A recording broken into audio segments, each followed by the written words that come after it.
Les principales causes de l'insécurité alimentaire au Sénégal, comme au Sahel et en Afrique de l'Ouest, sont les plus erratiques et insuffisantes pendant l'hivernage, ce qui impacte négativement les productions agricoles, provoquant des déficits.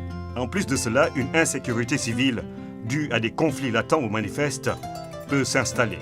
Elle peut priver dans une partie de la sous-région ouest-africaine, le nord-est du Nigeria par exemple, les populations de l'accès aux zones de production, réduisant ainsi considérablement la disponibilité des produits alimentaires et la perte des moyens d'existence. Tout ceci se passe dans un contexte général de mutation climatique et de dynamisme socio-politique changeante, rendant de plus en plus difficile toute prévision. La sécurité alimentaire est un enjeu humanitaire, c'est un enjeu social avant d'être un enjeu politique. Tous les États qui partagent la problématique de la sécurité alimentaire cherchent à juguler. C'est d'ailleurs une des raisons principales qui a présidé à la mise en place du réseau de prévention des crises alimentaires, le RPCA. Créé en 2000, le secrétariat exécutif du Conseil national de sécurité alimentaire, SECNSA, est une institution stratégique qui a pour mission principale de coordonner la mise en œuvre de la politique nationale de sécurité alimentaire. Il assure à ce titre le suivi et l'évaluation des projets et programmes de sécurité alimentaire. Le Conseil national de sécurité alimentaire a été créé en 1998 et a pour mission de piloter la politique nationale de sécurité alimentaire. Ce conseil est présidé par le Premier ministre. Il se réunit chaque année pour donner des orientations à son bras séculier qui est le secrétariat exécutif. Un secrétariat exécutif créé en 2000 et qui travaille au nom et pour le compte du CNSA pour coordonner les projets et programmes de sécurité alimentaire dans le pays. Le secrétariat exécutif a mis en place un système d'alerte précoce, dont la mission consiste notamment à prévenir et gérer les risques liés à la sécurité alimentaire.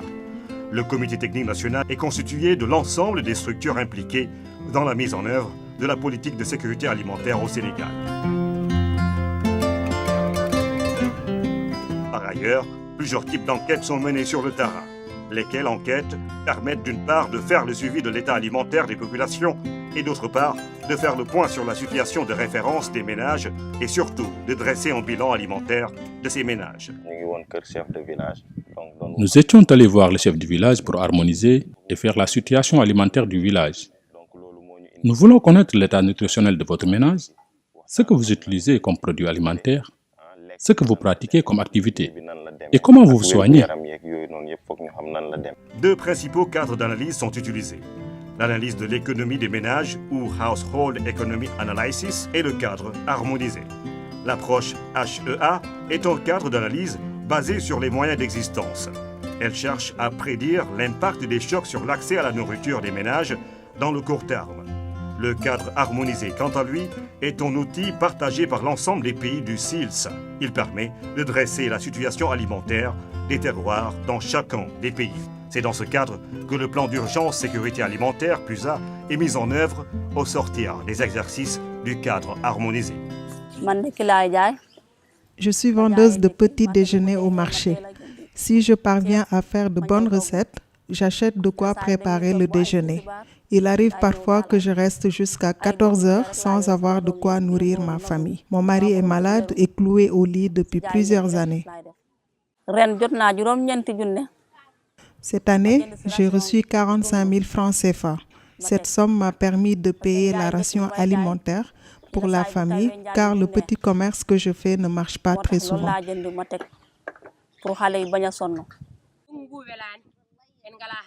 L'hivernage n'est pas au rendez-vous ces 2 dernières années, jusqu'à provoquer la perte du bétail. Nous n'avons rien pu produire et nous sommes confrontés aux problèmes de nourriture.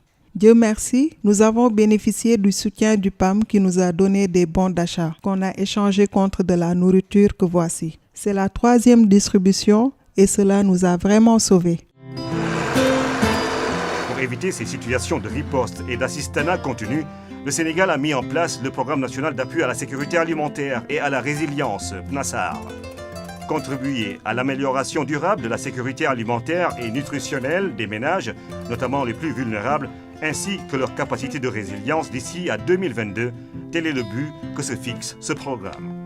Le PNASAR opérationnalise la stratégie nationale de sécurité alimentaire et de résilience SNSAR à travers ses 4 axes stratégiques et se structure autour de 5 sous-programmes, lesquels se déclinent en 15 composantes, 30 sous-composantes et 115 actions prioritaires. Important programme de l'État. Aujourd'hui, le seul référentiel en matière d'intervention au Sénégal quant aux questions de sécurité alimentaire. Tous les acteurs aujourd'hui, qu'ils soient des multilatéraux, des ONG ou l'État lui-même, plus personne ne pourra travailler dans ce secteur-là sans faire référence ou sans s'insérer dans les actions planifiées par le PNASAR.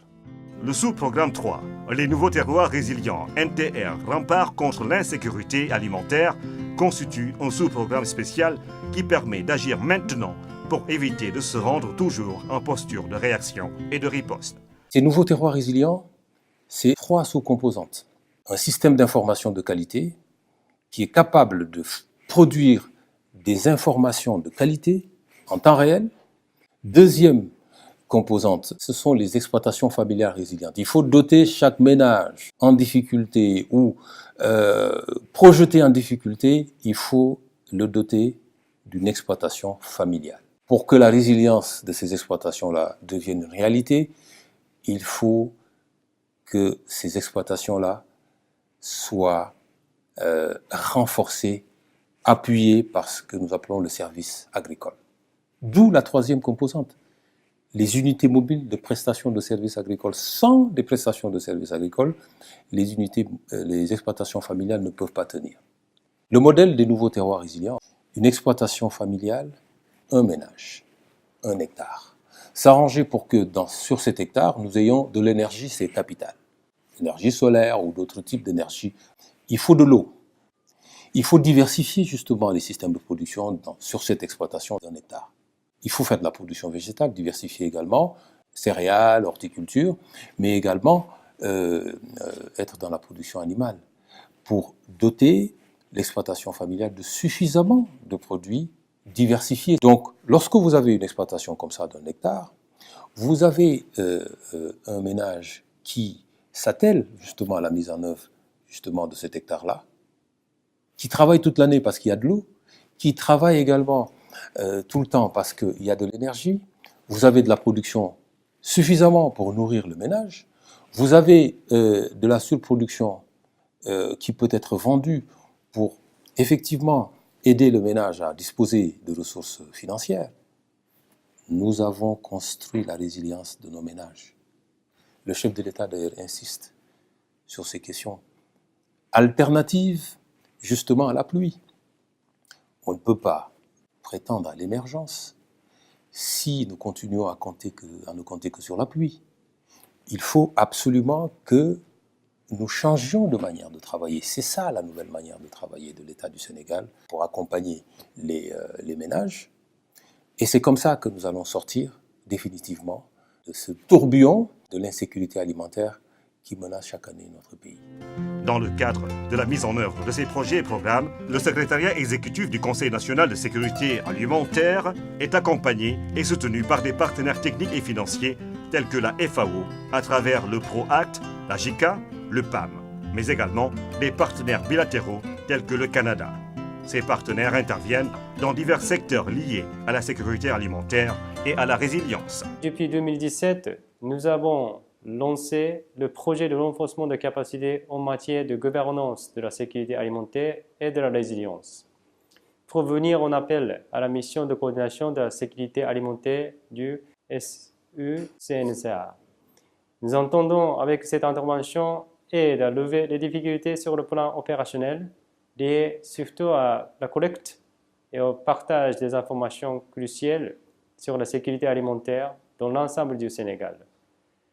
Entre les structures telles que les ministères, agences et organisations rurales impliquées dans les activités de sécurité alimentaire et de résilience, avec ce projet de coopération technique, le SUCNSA pourra disposer d'un ensemble d'outils pour mieux prendre en charge de sa mission de coordination des actions liées à la sécurité alimentaire, d'harmonisation des approches de développement de synergie entre acteurs. La FAO appuie le SECNSA depuis maintenant quelques années dans l'amélioration du cadre de politique de la sécurité alimentaire et de la résilience, le renforcement des capacités institutionnelles, le renforcement du système d'alerte précoce et la mise en œuvre d'interventions de terrain pour la résilience des communautés face au choc, avec comme point d'entrée le secteur agro-sylvopastoral et halieutique. Grâce au projet que nous appelons communément le PROACT, donc c'est un projet financé par l'Union européenne à hauteur de 2 millions d'euros. Dans le cadre de ce projet, le SECNSA a bénéficié d'abord d'une mise à disposition d'un assistant technique pendant 24 mois. Le PROACT a également contribué à l'élaboration du Programme national de sécurité alimentaire et de résilience, le PNASAR. Le projet PROACT a également appuyé le renforcement du système d'alerte précoce et le renforcement du dispositif qui existe à travers des activités telles que le diagnostic des besoins de renforcement du TSAP, et l'élaboration d'un plan d'action, la conduite d'enquêtes de sécurité alimentaire au niveau des sites sentinelles et enfin l'élaboration d'un manuel de procédure du SAP.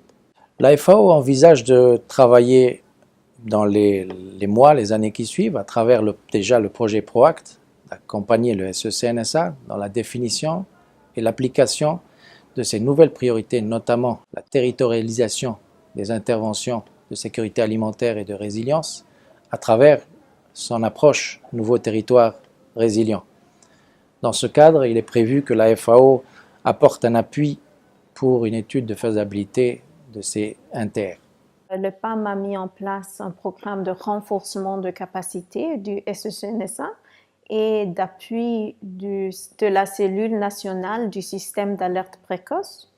Donc, des sessions de formation sont régulièrement organisées pour renforcer la capacité d'analyse de vulnérabilité, de la préparation des réponses aux urgences. Avec le SECNSA, le PAM a une très bonne collaboration. Chaque année, le PAM contribue à l'élaboration et la mise en œuvre du plan d'urgence pour la sécurité alimentaire.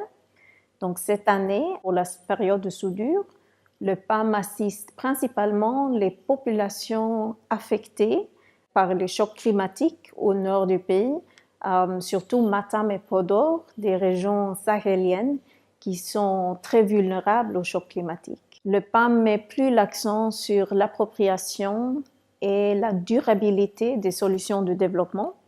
Donc, à ce titre, le SECNSA, c'est vraiment notre partenaire privilégié pour lutter contre l'insécurité alimentaire et mettre en place un système durable de résilience pour les communautés sénégalaises.